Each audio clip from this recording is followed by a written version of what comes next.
Halo, assalamualaikum semuanya. Selamat pagi anak-anak. Nah, kali ini kita akan belajar materi kelas 5 tema 8 subtema 2 perubahan lingkungan sampai dengan pembelajaran keempat. Anak-anak, sebelum belajar marilah kita berdoa terlebih dahulu menurut agama dan kepercayaan masing-masing. Berdoa mulai. Berdoa selesai. Dalam pembelajaran 3 disebutkan jenis usaha ekonomi yang dilakukan secara perorangan. Bagaimana dengan jenis usaha ekonomi yang dilakukan secara kelompok? Usaha ekonomi yang dikelola kelompok ini dikelola secara bersama, baik modal, pengelolaan maupun keuntungan. Yang pertama di sini ada BUMN, Badan Usaha Milik Negara atau Perusahaan Negara, yaitu sebuah perusahaan yang seluruh atau sebagian besar modalnya dimiliki negara.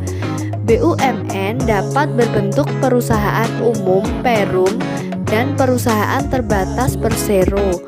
BUMN bergerak di bidang usaha yang bersifatnya strategis atau vital, misalnya bidang energi listrik dan telekomunikasi. Di Indonesia juga terdapat badan usaha milik negara BUMD atau perusahaan daerah. BUMD merupakan perusahaan yang seluruh atau sebagian besar modalnya dimiliki pemerintah daerah. Apa sajakah tujuan dari pendirian BUMD? Tujuan pendirian BUMD sebagai berikut. Yang pertama, ikut melaksanakan pembangunan ekonomi daerah yang pembangunan ekonomi nasional. Yang kedua, memenuhi kebutuhan rakyat dan menyediakan lapangan kerja untuk mewujudkan masyarakat adil dan makmur. Yang kedua, ada badan usaha milik swasta BUMS. Badan usaha milik swasta merupakan perusahaan yang seluruh sahamnya dimiliki oleh swasta. Ada beberapa macam BUMS sebagai berikut. Yang pertama, firma. Firma adalah usaha ekonomi bersama yang didirikan oleh sekurangnya 2 sekutu. Pendiri firma biasanya orang-orang yang saling kenal salah satu dengan yang lain. Setiap anggota firma memiliki hak untuk bertindak atas nama firma. Anggota firma juga bertanggung jawab secara penuh atas resiko kerugian firma. Usaha berbentuk firma biasanya bergerak di bidang layanan konsultasi, hukum, dan keuangan. Yang kedua, ada persekutuan komanditer atau sering disebut dengan CV. CV didirikan oleh sekurangnya 2 orang yang menyetorkan modal. Pada CV terdapat 2 jenis sekutu, yaitu sekutu aktif dan sekutu pasif. Sekutu aktif berperan sebagai investor dan pengelola CV. Sekutu pasif berperan sebagai investor tanpa terlibat dalam pengelolaan CV. Usaha berbentuk CV dapat dikembangkan dari firma. Ini dimungkinkan jika firma ingin memperluas usaha dan membutuhkan banyak modal. Yang ketiga, di sini ada perseroan terbatas. Perseroan terbatas atau PT adalah usaha bersama yang modalnya berupa kumpulan saham. Saham diartikan sebagai bukti kepemilikan suatu perusahaan atas penyetoran modal. Setiap saham memiliki nilai nominal tertentu. Pemilik saham akan memperoleh keuntungan berupa dividen. Bagi perseroan yang ingin mengembangkan dan memperluas usaha, sahamnya dapat diperdagangkan di pasar modal. Yang ketiga, di sini ada koperasi. Di Indonesia berkembang usaha bersama yang bertujuan mensejahterakan anggotanya. Usaha yang dimaksud adalah koperasi.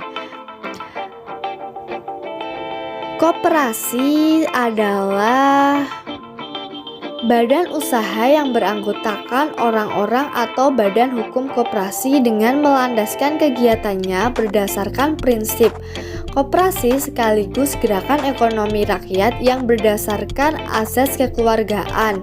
Koperasi sesuai dengan Undang-Undang Dasar tahun 1945 Pasal 33 ayat 1, yaitu bentuk perekonomian disusun atas usaha bersama berdasarkan asas kekeluargaan. Koperasi pertama kali dikembangkan oleh Dr. Andes Muhammad Hatta. Atas perannya tersebut, beliau dijuluki Bapak Koperasi Indonesia. Ada beberapa bentuk koperasi yang berkembang di Indonesia. Bentuk-bentuk koperasi di Indonesia sebagai berikut. Yang pertama, di sini ada koperasi konsumsi, yaitu koperasi yang menyediakan berbagai barang konsumsi untuk memenuhi kebutuhan sehari-hari. Contohnya beras, gula, minyak, sabun, peralatan rumah tangga, dan barang elektronik. Tujuan koperasi ini adalah memenuhi kebutuhan konsumsi sehari-hari bagi anggota dengan harga dan mutu yang layak. Yang kedua, ada koperasi simpan pinjam, yaitu koperasi yang menyediakan layanan simpan dan pinjam. Koperasi jenis ini menerima simpanan dari anggota selanjutnya. Uang yang telah terkumpul dipinjamkan kepada anggotanya. Dan yang ketiga, ada koperasi produksi, yaitu koperasi yang menyediakan bahan baku produksi dan menyalurkan hasil produksi anggotanya. Koperasi ini beranggotakan para produsen atau pengusaha, misalnya pengusaha batik, tahu, dan tempe, dan sapi perah. Yang keempat, ada koperasi jasa, yaitu koperasi yang menyediakan layanan atau jasa tertentu bagi anggotanya. Contohnya koperasi angkutan. Koperasi yang kelima yaitu koperasi serba usaha, yaitu koperasi mengelola berbagai jenis usaha, misalnya penyediaan barang konsumsi, simpan pinjam, penyediaan bahan baku, dan penyaluran hasil produksi. Contohnya koperasi unit desa atau sering disebut dengan KUD. Berikut penjelasan tentang usaha ekonomi yang dilakukan secara kelompok anak-anak. Pada subtema 1 kita telah belajar tentang keberagaman budaya Indonesia. Salah satu kekayaan budaya Indonesia adanya berbagai tradisi yang ada di berbagai daerah. Sekarang mari kita mengenal salah satu tradisi masyarakat yang berada di Gunung Kidul Yogyakarta, yaitu ada tradisi Rosulan di Gunung Kidul. Masyarakat Gunung Kidul di provinsi daerah Yogyakarta mengenal tradisi Rosulan. Kegiatan Rosulan atau bersih dusun ini dilakukan oleh para petani setelah masa panen.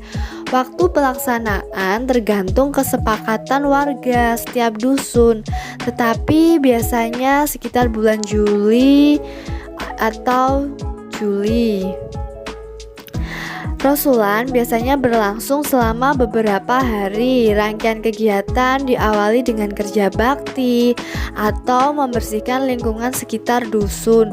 Warga bergotong royong memperbaiki jalan, membuat atau mengecat pagar pekarangan, serta membersihkan makam. Selanjutnya, tradisi Rosulan juga disemarakan dengan berbagai rangkaian kegiatan olahraga dan pertunjukan seni budaya. Berbagai tradisi dan atraksi seni budaya pada perayaan Rosulan di Gunung Kidul ini berhasil menarik perhatian wisatawan baik lokal maupun luar negeri. Atraksi seni budaya yang disuguhkan seperti doger, jatilan, wayang kulit, dan reok Ponorogo. Puncak keramaian acara rasulan terjadi saat diselenggarakan kegiatan kirab. Kirab adalah semacam karnaval atau arak-arakan mengelilingi desa. Dalam acara kirab itu dibawa pula tumpeng dan sajian berupa hasil panen seperti pisang, jagung, padi, sayur mayur, dan hasil panen lainnya. Di akhir kirab, warga melakukan doa bersama di balai dusun. Mereka berdoa memohon ketentraman dan keselamatan seluruh warga. Acara kemudian dilanjutkan dengan kegiatan perebutan tumpeng yang ditunggu-tunggu oleh masyarakat dan wisatawan. Tradisi rasulan merupakan aset budaya yang harus dipertahankan. Tradisi ini melestarikan jiwa kebersamaan dan semangat gotong royong sehingga keharmonisan masyarakat dapat terjaga. Selain sebagai sarana untuk memupuk semangat kekeluargaan, tradisi ini juga menjadi salah satu wadah untuk melestarikan kesenian daerah Gunung Kidul. Anak-anak, demikian materi pada pembelajaran 1. Semoga apa yang Ibu Guru sampaikan dapat bermanfaat. Dan apabila masih ada kesalahan, Ibu Guru minta maaf. Terima kasih anak-anak telah mendengarkan dan menyimak video pembelajaran kali ini.